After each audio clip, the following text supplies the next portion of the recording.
இந்த கடன் ஒருத்தவங்களுக்கு தீராமல் போகுது, தீராமல் இருக்குது அப்படின்னு சொன்னால் அவங்க பண்ண வேண்டிய முதல் பரிகாரம் சூரிய உதயத்துக்கு முன்னாடி எழுந்திரிக்கணும். காலையில் எழுந்து சூரிய உதயத்துக்கு முன்னால் எழுந்திரிக்கணும்.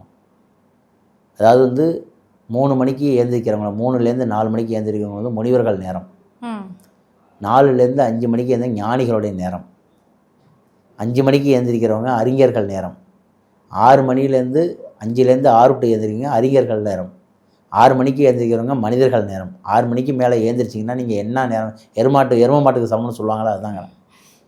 உங்களுக்கு கடன் தீரணும்னா சூரிய உதயத்துக்கு முன்னால் எழுந்திரிக்க வேண்டும்.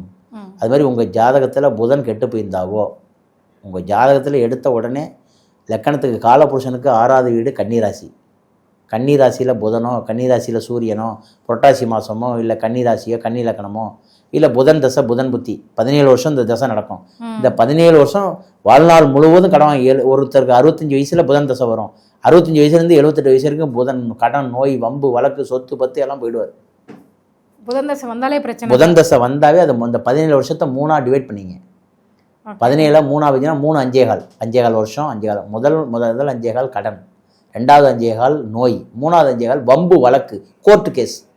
இது 3ல் எது வேணாலும் உங்களுக்கு மாறி நடக்கலாம். முன்னாடி கோர்ட் நடக்கலாம், அப்புறம் நோய் வரலாம், அப்புறம் கடன் வரலாம். இந்த 3 விஷயத்துல எது வேணாலும் காம்பினேஷன் மாறி நடக்கலாம். சனி தசை விட மோசமான தசை புதன் தசைங்கிறேன். அதனால தான் அந்த காலத்திலே புதன்கிழமைக்கு கடை லீவ் விட்டு எண்ணெய் தேய்ச்சி குடிக்க சொன்னாங்கிறேன். இன்னைக்கு எல்லாரும் ஞாயிற்றுக்கிழமை லீவ் விட்டாங்களே, மிகப்பெரிய தவறு பண்ணிட்டாங்களே. இந்த அரசாங்கமே தவறு பண்ணிடுச்சே. ஞாயிற்றுக்கிழமை யாரும், ஞாயிற்றுக்கிழமை வாரத்தோட முதல் நாள் ஏந்திரிச்சு எல்லாம் சுறுசுறுப்பாக ஒர்க் பண்ணணும். அந்த காலத்தில் புதன்கிழமைக்கு தான் எண்ணெய் எடுத்து சாப்பிட்றது, கறிமீன் எடுத்து எண்ணெய் தேய்ச்சி குடிக்கிறது, ரிலாக்ஸ். புதன்கிழமை உடம்புல உள்ள நாடி நரம்புலாம் சுத்தம் பண்ணுற நேரங்க.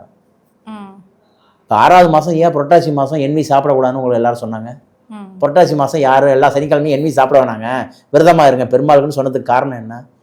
நீங்கள் வருஷத்தில் உள்ள 12 மாதத்தை 6 மாதத்தை பிரிக்கக்கூடிய மாதம், இந்த பக்கம் 6 அந்த பக்கம் 6 மறுபடியும் பிரிக்கக்கூடிய மாதம் இந்த புரட்டாசி மாதங்கிறாங்க. நீங்கள் உடம்புல முதல் 1வது மாதத்துலேருந்து 6வது மாதம் வரைக்கும் என்ன கழிவுகள்லாம் சாப்பிட்டீங்களோ அந்த கழிவெல்லாம் இந்த 1 மாதம் சைவம் சாப்பிட்டு இருந்தீங்கன்னா அடுத்த 6 மாதம் உடம்பு உள்ள சூட பேக்வேஷன் பண்ணிக்கோங்க.